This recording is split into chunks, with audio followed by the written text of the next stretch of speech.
so much for sticking with us on this hour of One American News. I'm Dana Alexa. Chaos, calamity, a full-blown crisis ensues across the country following calls for police reform and justice to be served for those who lost their lives at the hands of law enforcement. The question now centers around the word protest, considering whether these demonstrations are considered peaceful. Well, one lawyer says they are far from it. Joining us live again is civil rights attorney and talk show host Leo Terrel. Leo, great to have you on again. Dana, my pleasure. Glad to be here. All right.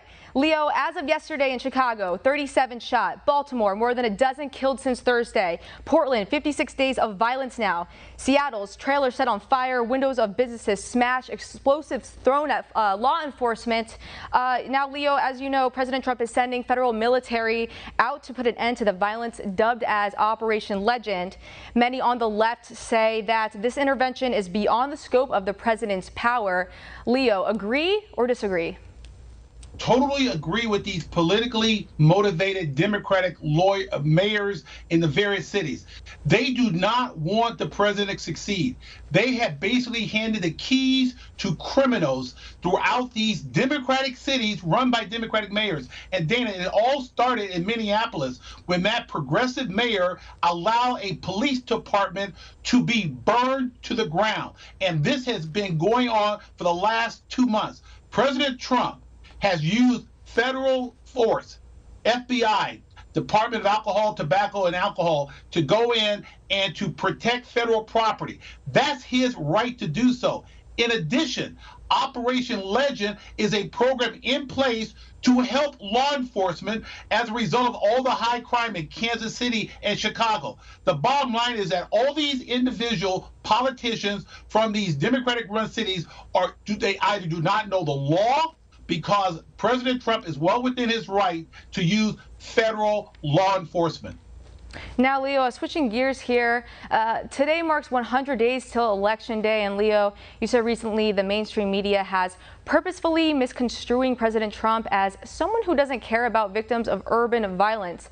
Well, in your opinion, how has the mainstream media covered both Biden's and President Trump's approach to racism? Thank you very much for that question. First of all, the Democratic cable networks, I won't mention them on your name, but everyone on the planet knows who they are.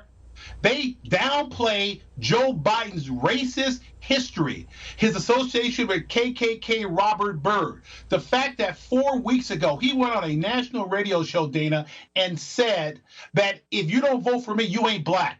Well, I'm black. I'm not voting for him, and he insults the intelligence of every person of color.